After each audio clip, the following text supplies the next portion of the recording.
तो कैसे हैं आप लोग? तो ये बात है उस जमाने की। It's story time. Hello, yo guys, what's up? So, in this particular video, I'm going to talk about the second year of my college life.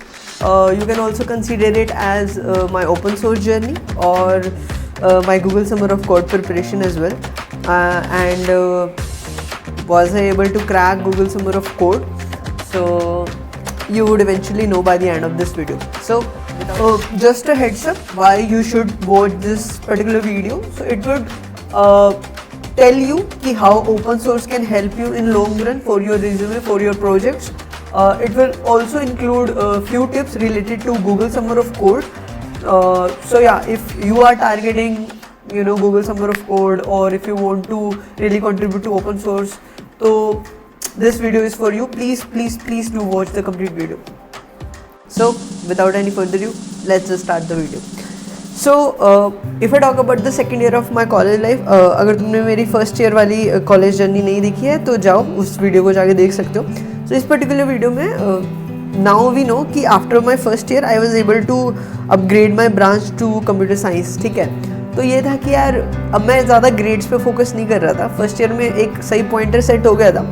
ठीक है, and that is something which I advise a lot कि which I also got the advice from my seniors as well कि तुमको first year के अंदर अपना एक CG अच्छा पॉइंटर सेट कर लेना चाहिए, क्योंकि throughout your 4 years of your BTech life वो जो पॉइंटर है ना वो ±0.5 इतना ही रहता है. पॉइंटर अगर लाना है तो फर्स्ट ईयर में ही जितना अच्छे से जितना मेहनत कर सकते हो पॉइंटर के लिए वो कर लो, and that is what I did. और टू बी ऑनेस्ट मैंने बाकी 3 साल ज़्यादा पॉइंटर पे उतना फोकस नहीं किया, बस इतना ट्राई मार लिया कि मैं पास तो हो ही जाऊँ और या फिर कोई पर्टिकुलर कोर्स में अच्छा ग्रेड ला सकता हूँ तो वहाँ पे ले आता था. तो ये था. उसके बाद मेरे को ये था कि अब मेरे को ओपन सोर्स करना है तो कुछ ना कुछ ऑर्गेनाइजेशन मेरे को सिलेक्ट करनी चाहिए, राइट. तो I approach few of my seniors and कुछ ऐसे सीनियर्स जो कि ओपन सोर्स में कंट्रीब्यूट कर रहे थे, राइट. तो उन्होंने मेरे को कुछ ऑर्गेनाइजेशन वगैरह सजेस्ट की. ठीक है, तो here comes the organization which where I started my contribution to open source world, and that was Creative Commons, right. So yeah, that was the organization जहाँ पे मैंने contribute करना start किया. ठीक है, तो so the thing was this कि अब Creative Commons में वो जो टेक वगैरह थे वो यही वेब डेवलपमेंट वगैरह ये सब यूज़ होते थे, HTML, CSS, जावास्क्रिप्ट. उसमें रिएक्ट नहीं यूज़ होता था, उसमें Vue.js आई थिंक 2 से 3 प्रोजेक्ट में उनका Vue.js ही चल रहा था, and it is quite similar to React. तो मैंने Vue.js वगैरह सीख लिया.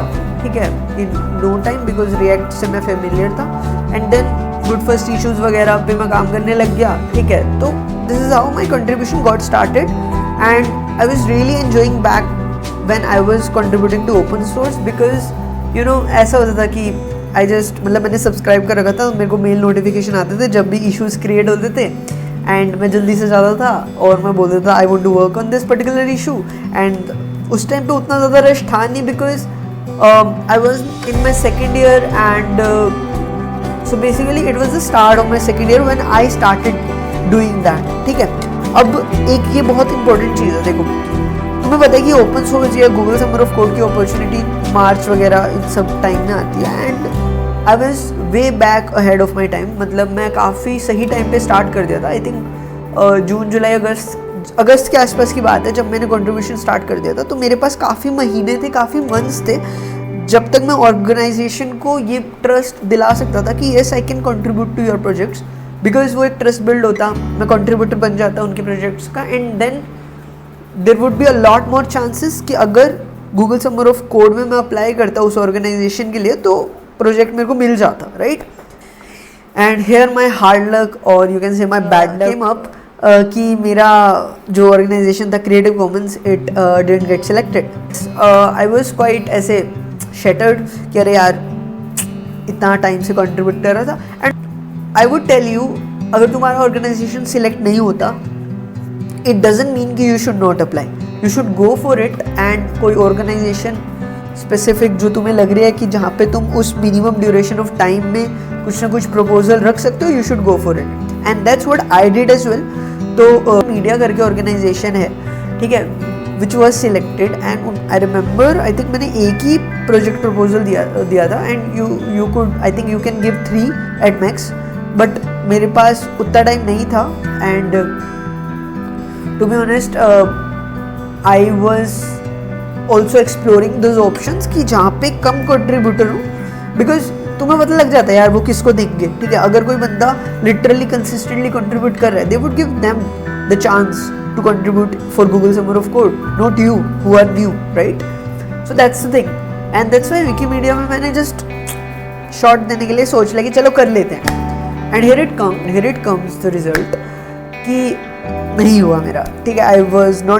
I wasn't selected for that particular project for Google Summer of Code 2021. So just concluding this video, you should learn कि basically अगर तुम गूगल समर ऑफ कोड के लिए टारगेट कर रहे हो अपने सेकेंड ईयर या थर्ड ईयर में, ठीक है, तो I think the mistake I did was कि मैं एक ही ऑर्गेनाइजेशन में कंट्रीब्यूट कर रहा था, तो you should go for at least like 2 to 3 if you are specifically target for Google summer of code. दूसरा चीज़, open source is not just limited to Google summer of code because it literally benefited me for the long run, I would say, ठीक है। मेरे resume में अभी भी अगर मैं ओपन सोर्स डालता हूँ, it is going to be very very relevant experience, तो तुम्हारी स्किल्स डेवलपमेंट हो रही है, तुम्हारा प्रोफाइल डेवलप हो रहा है, तुम्हारा रिज्यूमे के अंदर प्रोजेक्ट्स वगैरह के लिए भी काम चल रहा है, ठीक है। तो that is a very plus thing, तो that is the thing I would say कि मतलब नहीं हुआ तब भी it literally help me a lot, you know, for my resume at least.